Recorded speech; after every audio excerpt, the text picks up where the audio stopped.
If you're having paranormal issues, contact us at mwghosthunters.com. From the files of the Midwest Ghost Hunters. All right, Midwest Ghost Hunters site investigation, recorder 1. Oh, Dustin, right there. Something just moved behind you. Yes, it did. What the was that? What happened? Something touched my ear, man. What's that? This is Dark Matter with Midwest Ghost Hunters. Thanks for downloading another episode. We were just talking about a couple of things before we started here. One of those is the fact that Hunter's apparently mildly autistic. According to BuzzFeed, the site that, like I said, the site that when you pick your favorite Disney princess, it'll tell you what kind of fucking sandwich you are, has made a medical diagnosis. It was all questions like, do you keep to yourself at parties? Well, you're fucking autistic, I guess. According to BuzzFeed. I'd have to take that myself because my answer to that would be I wouldn't be at the party. Right. Yeah. I don't get invited to parties, so what's that say? Call me severe. We're not making fun of autistic people at all. Making fun of the source. BuzzFeed. Yeah, making fun of the source, trying to make its medical diagnosis. So last week we talked a little bit about our favorite, not our favorite, but some memories from our investigations in 2023. And one of those we brought up was when we went to Nora Emerson Bridal, and I discovered that for somehow Nora Emerson Bridal, I know what happened. I just hate saying it out loud. It was one of those investigations where, we kind of fell into an old habit of we did the investigation, we put all the cool shit on the podcast, and then just to the podcast. let the podcast be the reveal. So we didn't put all the stuff on the website. So I'm gonna pull all that together and get it on the website at mwghosthunters.com. We do have a few of the EVPs that we got out of there that we can play for you today. Out of the because Nora Emerson Bridal in Buffalo, Missouri is no longer there. It's now a restaurant. I have them in no particular order. Let's see what we got here. Did you just move like a minute ago? I have not moved an edge.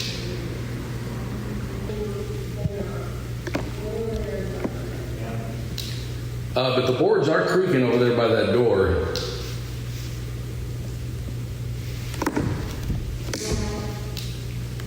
Yeah, there's walking up here for sure. There's walking down here.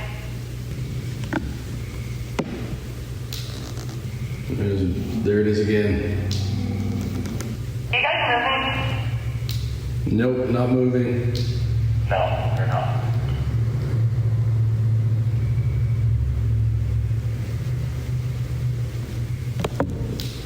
But I hear something moving. That's not If you're talking to me, no. you. No, we're not moving, but I did just ask you to move something. Did you hear that? What the fuck? Is that Bobby saying what the that fuck? was Bobby. She jumps on the walkie, just say what the fuck. That's my favorite. So that was I couldn't remember what we were going to play there until we played it. That was the recorder that was on because the Nora Emerson Bridal was 3 sections: basement, main level, and then upstairs. That was the recorder with me on the middle section, and then there were people spread out above and below me. I was the only one on the middle section though, and that was it was just, I don't know. And we talked about it before. Could it have been just the boards? There was no air on in the place. I mean, it was hotter than hell in there. There was no utilities on, period. So it wasn't, the boards cooling and popping, but it could have just been settling maybe. I mean, we can't 100% say there's a ghost walking around up there. But that was some sounds that we heard that we couldn't explain. Let me go ahead and play another one here and see what we've got on this one. Then I'll have to jump to another folder in a second. I should move to the other side.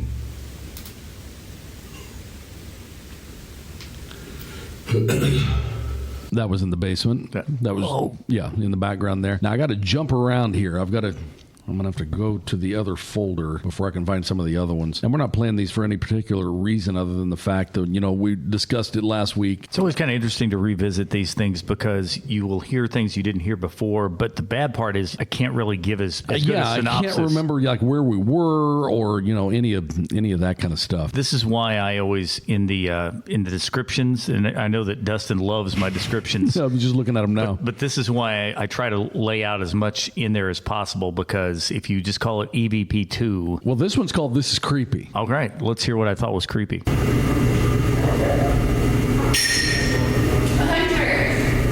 What was creepy in there? Did you hear it? It's that. Okay, let's do it again. A 100. Yeah, I haven't heard some of these. I mean, man, I know it's not been that long ago. It was just May. But let's see what's on this one. I'm curious. I'm looking at the names of them. Let's see what we got here. You're going off again. One more time. You're going off again. That was a whisper and then the meter going off. That's just a couple of examples. I need to go through all of these. Man, there's a bunch. I need to get these all put up on the website. And by the way, if you have a question that you would like to ask or any if you want to send us a picture or we even had a guy send us a recording of what he thought was a Bigfoot yell. You can send that to us at contact@mwghosthunters.com. So here's one. What would be you guys' personal top 5 places for someone to investigate? Not specific places, just generic ideas like cemetery, etc. I think for us, probably the most evidence that we've captured, if you're talking about just generic places, is houses. I would say so. I would say that it's generally homes.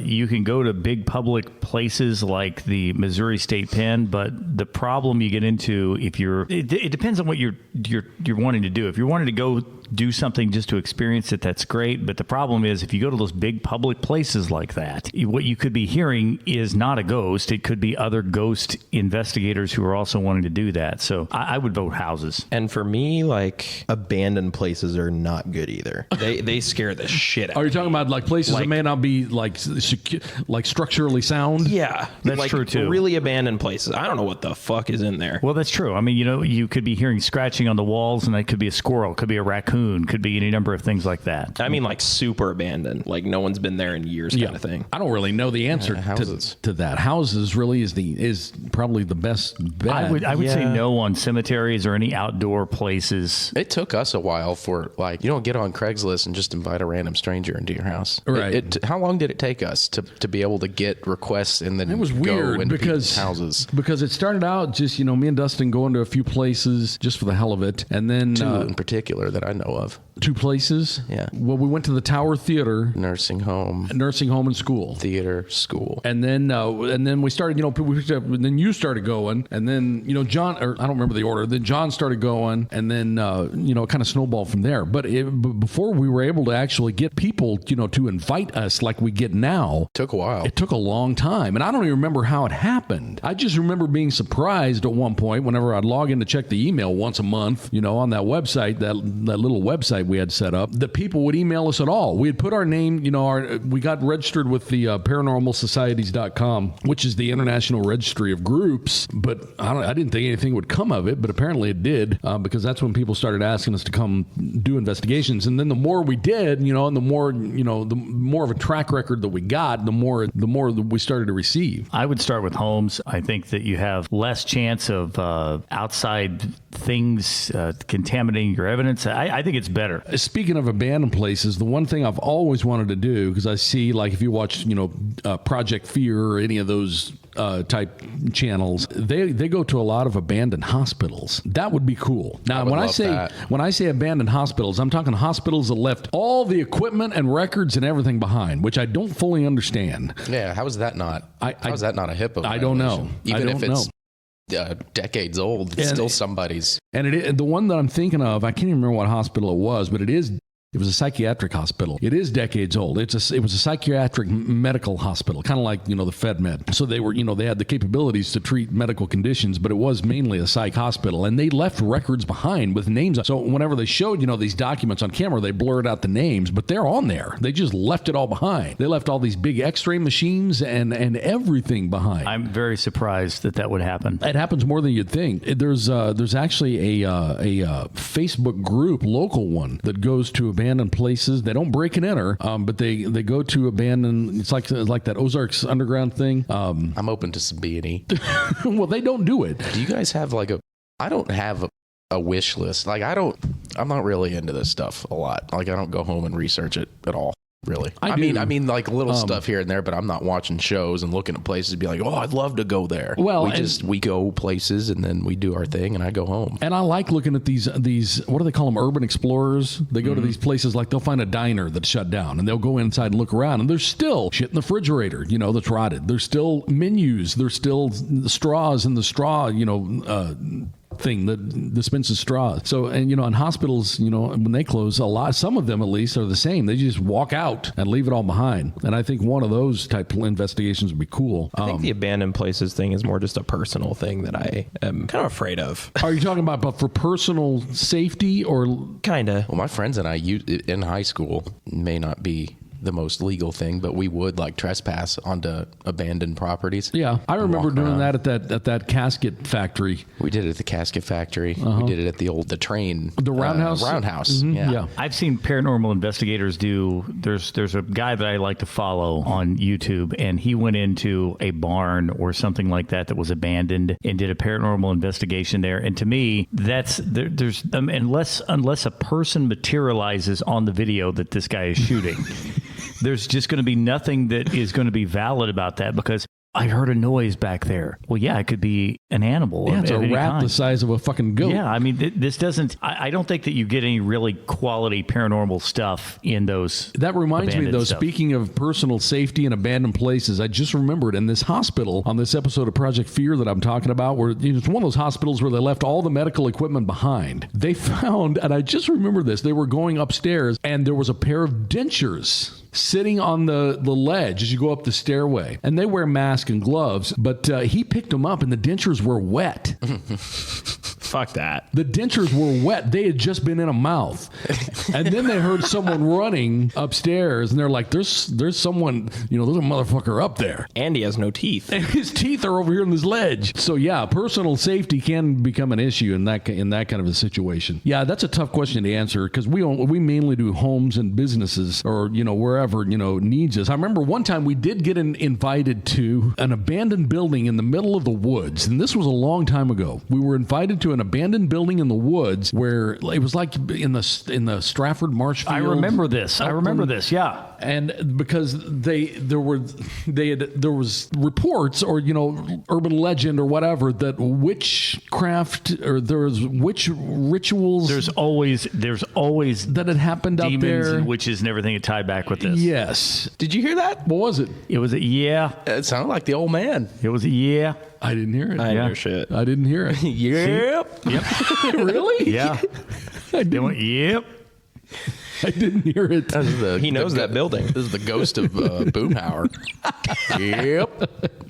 Mm-hmm. Anyway, to get back on it here, that it was a building, and I can't for the life of me remember where it was. And there's more to it than I'm saying now. I can't remember. Like someone hung, it's one of there's the stories, the typical stories just around that old building out in the woods. But we didn't go because we decided, first of all, the person who invited us didn't own it. They were just inviting us to some shit they didn't own in the middle of nowhere. They wanted us to, feed their curiosity by way of putting ourselves at risk. So we didn't go for that reason, and secondly, because we don't love doing outdoor investigations that much. See Mars Hill if you need an example of why. That's exactly right. I don't know. It might have been something to come of that. I don't love the outside. The more walls and more indoors you can be, the better it's going to be to control the situation and actually capture something that you can determine might or might not be a paranormal, grab. And I recommend a house, not an apartment, not a duplex, because what you want to do is you want to minimize the amount of noise that's coming into that because, it could be a TV that somebody's listening to a TV really loud. That's the extra voice you're hearing. Here's a couple more questions from the same guy. I'm going to throw this one at Ty. As paranormal investigators, do you use like holy water as like sunscreen? No. So really the first thing we do before we do an investigation is we all stand there naked. We actually use holy oil. And we smear on the holy oil. I just heard a whisper too. You did? Yeah, while you were talking. I didn't hear it. Now all I can picture is us slathering on the HO. Greased guy. the deaf greased guy on Family Guy.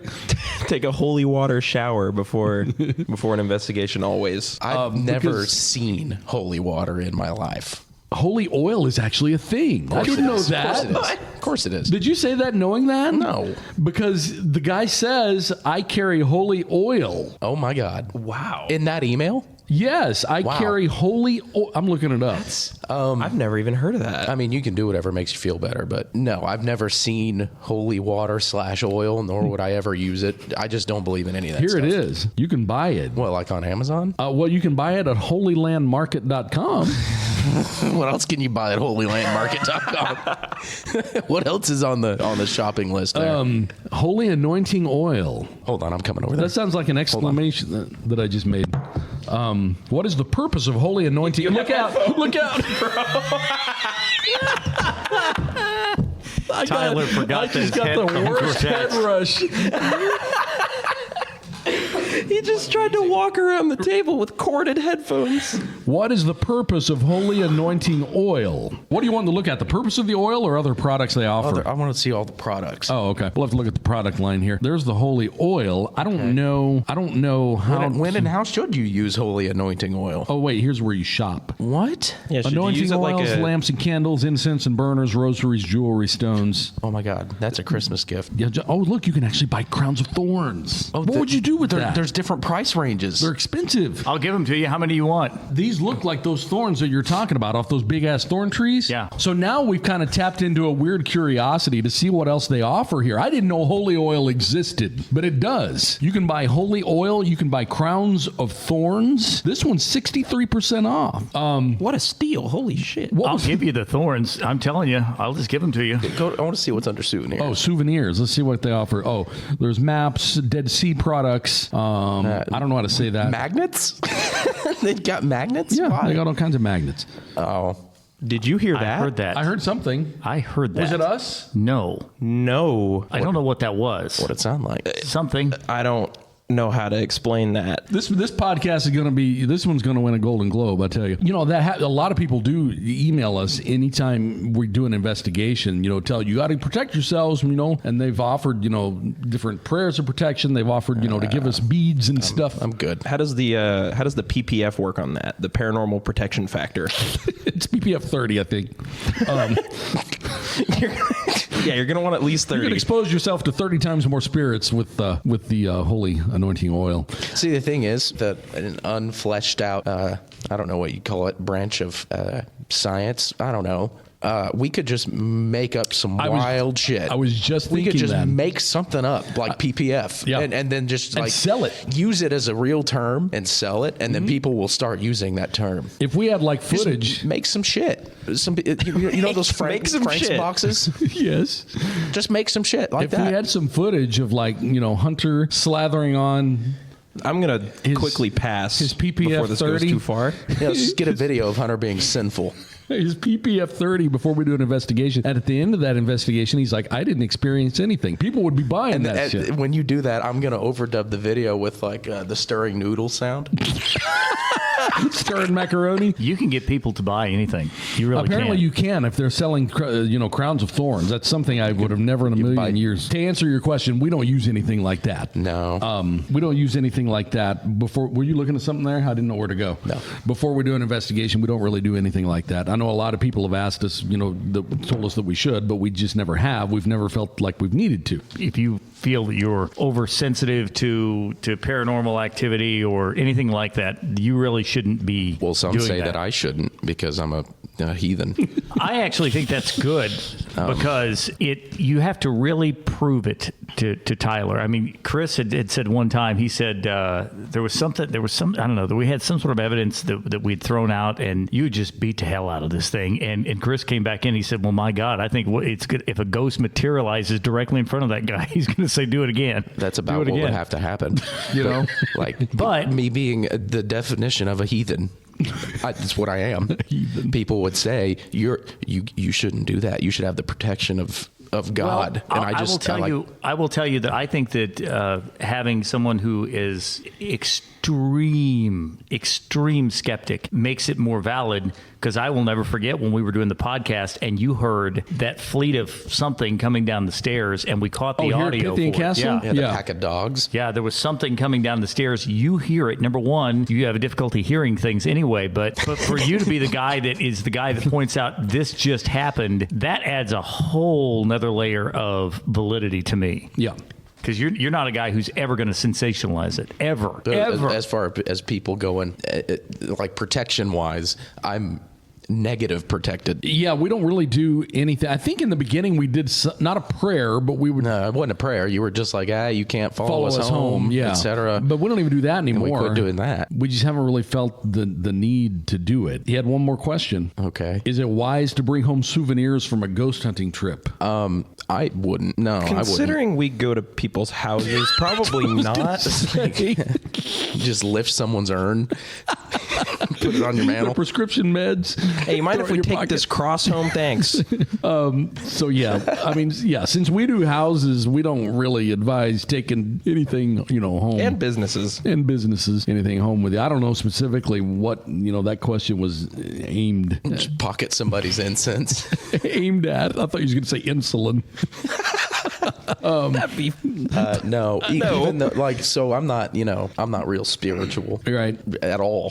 But I still, like you said earlier, I think you have negative spirituality. I'm a heathen. Yeah, I wouldn't bring home anything. No, I wouldn't do that either. Because we've been to places where people have been harassed. Yeah, things start happening when they bring this object into the house, and I don't know the logistics behind it. I don't either, but I tend to believe some. I mean, like the Dybbuk box stuff, and with what was that damn doll's name? Annabelle. Oh yeah, that kind of shit. I don't know. See, I sit the fence on that because it's more creepy than anything. If every object had stuff attached to it, then anything you buy at an estate sale would be haunted. Anything you buy at a flea market anywhere would be haunted. Yeah, I don't know if there's any truth to that or how it works, but I don't want to chance it. With that said, I would not. No, bring anything back in. I'm careful on eBay, even just because I've seen too much shit. I've seen too many shows. Like I said, with the Dybbuk box type thing. That was a Dybbuk box. That was an eBay purchase that they advertised as a haunted item, and then people kept bleeding from their eye fucking sockets. eyes. Yeah. I wasn't sure if that was. I thought I heard a female voice, but I don't know if that was someone in here. Like I didn't know if Tamara was here or not. I have no idea. If not, we're just in her house. We just let ourselves in. Anyway, so we don't know the specific answer. I mean, yes, we do know the answer. You don't take anything home with you. The logistics and the scientific reasoning behind it, we don't have any. I don't, at least. Like I said, I've seen too many shows like the Dybbuk boxes and crap, and a book or a painting or something that has something attached to it. How something gets attached to something, I have no idea. Does that even happen? I don't know. Couldn't tell you why I wouldn't. I just wouldn't. Other than the fact that it would be stealing. I kind of falls into the Ouija board category for me. Yeah, it sure does. Yeah, can't tell you why I wouldn't use it, but I would. Right. Nope. I would just pass. So we could offer up our own brand of anointing oils.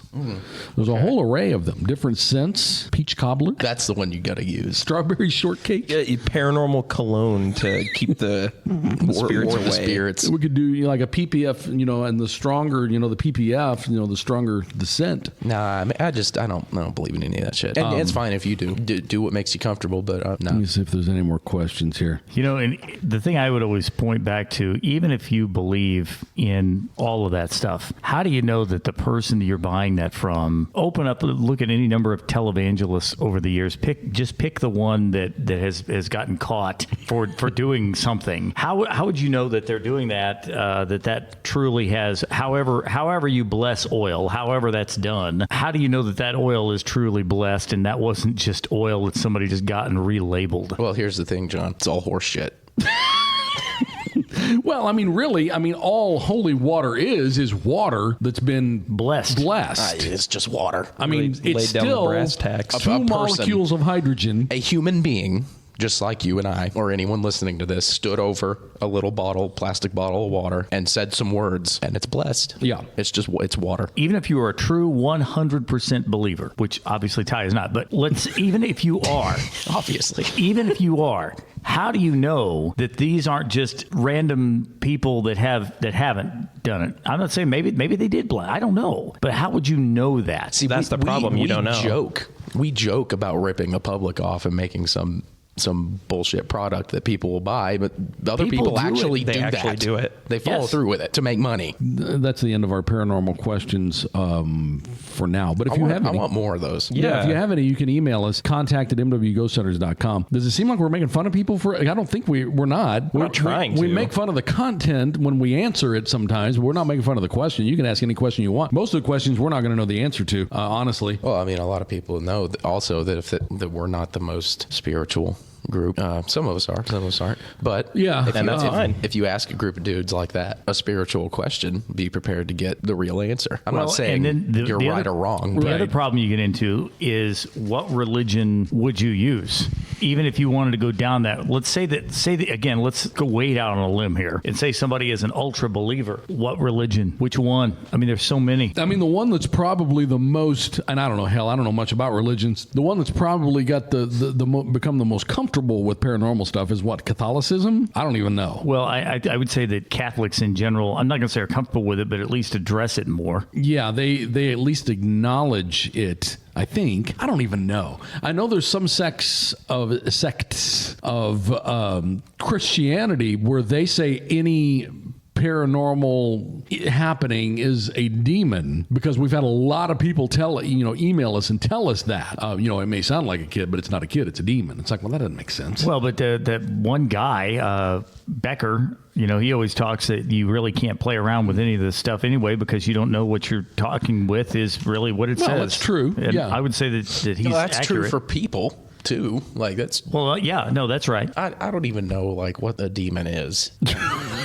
What the hell is that? I don't really. People have made classifications for things that they can't detect. I would put what we ran into in Willard. I would put that in if that's not a demon, that's an awful mean ghost. I think of us almost like exploratory surgeons in a sense. Like we get an investigation where a surgeon gets a person and then they see something weird happening, make a diagnosis. Except for us, there's no way to gather useful information. Have the tools we can't look at a thing and say, oh, it's a broken arm. No, it's a demon. Right. Yeah. No, there's no way you'd know. Yeah, I don't think there's we have cat toys. There's no way. We have goddamn cat toys. And I'm not making, I like having the cat toy, but I'm just saying, So the definition of a demon is a malevolent supernatural entity. How do you quantify that? You can't. You can't. I can't. I can see something that acts mean or mischievous and say, okay, that's a thing. I would agree. If that's the definition we're using, then Willard, that would fit the definition. Yeah, it's about the only one. It's not the only one, no. And we're not saying, that it was, a creature with horns and a pitchfork, but whatever we ran into in Willard was malevolent. I'm completely fine. If you want to call that a demon, I won't fight you. Yeah. I won't fight you on that one. Yeah, that one gets the demon pass. If you're an asshole dude, right, and you die, you're going to be an asshole ghost, right? But there's so many assholes. This is true. So we should be hitting a lot more demons. That's true. You telling me Jeffrey Dahmer's ghost is just going to come by and say hi? Yeah, that's true. Maybe he would just knock. I don't know. But if you have a question, we like to get those. We like to at least play around with an attempt at trying to answer them, even though we know we really never do. Email us at contact@mwghosthunters.com. We do have some investigations coming up we're going to do. The skilled nursing facility. So we're going to do that. We're going to do that investigation because the staff there keep having paranormal experiences and they want us to come check it out. So we're going to do that. And we're going to do Ashley's house. And we're going to do a bunch of other stuff too. We want to do Pythian Castle here soon. So but if you have any questions, we'd love to get those. Contact@mwghosthunters.com. And all of our evidence and everything else you can find on the parent website, mwghosthunters.com. More Dark Matter coming up next week from Pythian Castle in Springfield, Missouri with Midwest Ghost Hunters.